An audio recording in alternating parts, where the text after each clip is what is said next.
అనకాపల్లి లక్ష్మీదేవిపేటలో విషాద ఘటన చోటు చేసుకుంది. ఇంట్లో ఏసీ పేలి రేబాక రామారావు అనే విశ్రాంతి ఉద్యోగి మృతి చెందారు. ఏసీ పేలటంతో మంటలు మంచానికి ఉన్న దుస్తువులకి అంటుకొని ప్రాణాలు కోల్పోయారు. తెల్లవారుజామున 4 గంటల సమయంలో ఈ దుర్ఘటన జరిగింది. పేలుడి శబ్దంతో పక్క గదిలో ఉన్న భార్య కుటుంబ సభ్యులు బయటకు పరుగులు తీయటంతో పెను ప్రమాదం తప్పింది.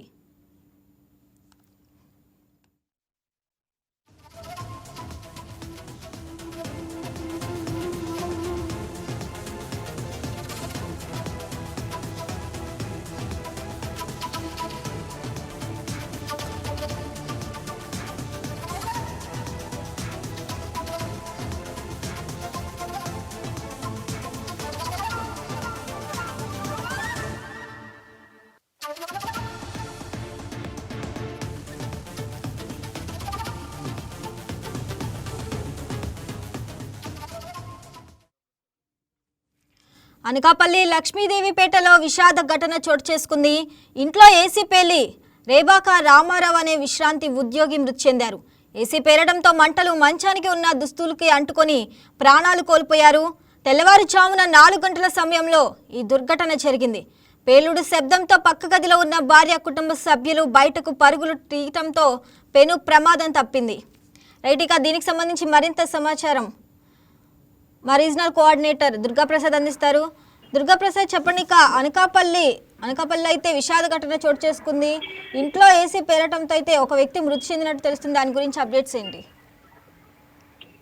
శ్రావణి, నాకు ఏదైతే అనకాపల్లి జిల్లా కేంద్రంలో లక్ష్మీదేవిపేటలో విషాద ఘటన చోటు చేస్తుందని చెప్పొచ్చు. ఈరోజు తెల్లవారుజామున 4 గంటల ప్రాంతంలో రేబాక రామారావు అనే రిటైర్డ్ ఉద్యోగి ఇంట్లో అయితే ఏసీ సంబంధించిన ఏదైతే ఉందో పరికరం పేలిపోవడంతో ఒక్కసారిగా ఆ ప్రాంతం మంటలు చెలరేగడం జరిగింది.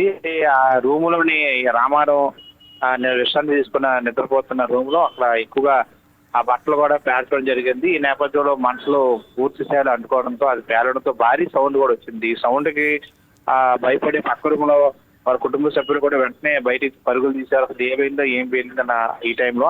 అదే టైంలో ఆ రూమ్ లో ఉంటున్న రామారావు కూడా మృతి చెందడం జరిగింది. ఈ నేపథ్యంలో ఈ సమాచారం తెలియగానే అనకాపల్లి మొత్తం కూడా విషాద ఘటన చోటు చేస్తుందని చెప్పొచ్చు లక్ష్మీదేవిపేటలో. అయితే భారీ సౌండ్ కూడా రావడం జరిగింది. ఈ మధ్యకాలంలో ఎక్కువగా ఎలక్ట్రానిక్ సంబంధించి పరికరాలు కూడా వరుసగా పేలడం వంటి అంశాలు మనం చూస్తా ఉన్నాం. ఇటీవలే ఒక ప్రాంతంలో ఫ్రిడ్జ్ కూడా పేలడం జరిగింది. ఇప్పుడు ఏసీ టెంపరేచర్ సమస్య బట్టి వెళ్ళినట్టుగా మనకి సమాచారం అవుతుంది. టెక్నికల్ గా ఇప్పుడు వేసవికాలంలో ఎక్కువగా ఏసీ అందరూ కూడా యూజ్ చేస్తూ ఉంటారు. ఈ నేపథ్యంలో ఎక్కువగా ఏసీ యూజ్ చేయడంతో పాటు టెంపరేచర్ మినిమం టెంపరేచర్ కాకుండా ఎక్కువగా కూలింగ్ కోసం ఎక్కువ టెంపరేచర్ కంటిన్యూగా అదే టెంపరేచర్ మెయింటైన్ చేయడంతో అది ఓవర్లోడ్ అయ్యి కూడా ఇట్లాంటి ప్రమాదాలు జరిగే అవకాశాలు ఎక్కువగా ఉన్నట్టు మనకు తెలుస్తా ఉంది. ఈ నేపథ్యంలో ఇదే తరహాలో ఈ ప్రమాదం జరిగిందని చెప్పి ఒక అంచనా వేస్తున్నారు. మరోవైపు ఏదైనా విద్యుత్ షార్ట్ సర్క్యూట్ వల్ల ఈ ప్రమాదం చోటు చేస్తుందా అనే కోణంలో కూడా ప్రస్తుతం ఇన్వెస్టిగేషన్ జరుగుతూ ఉంది. ఈ నేపథ్యంలో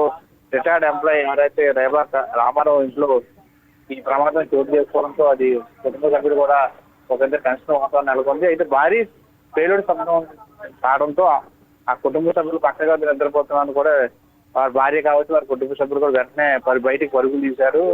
అయితే వారు కూడా అదే సౌండ్ కానీ రాని పక్షులో వారు అదే ఇంట్లో ఉంటుంటే ప్రమాదం కూడా భారీ జరిగే అవకాశాలు కనిపిస్తా ఉన్నాయి. ఈ నేపథ్యంలో వారు హుటాహుటిన బయటికి రావడం, అసలు ఏం జరిగిందని ఆ టెన్షన్ వాతావరణం బయటకు రావడంతో వారు ప్రాణాలను రక్షించినట్టుగా మనం చూడగలం.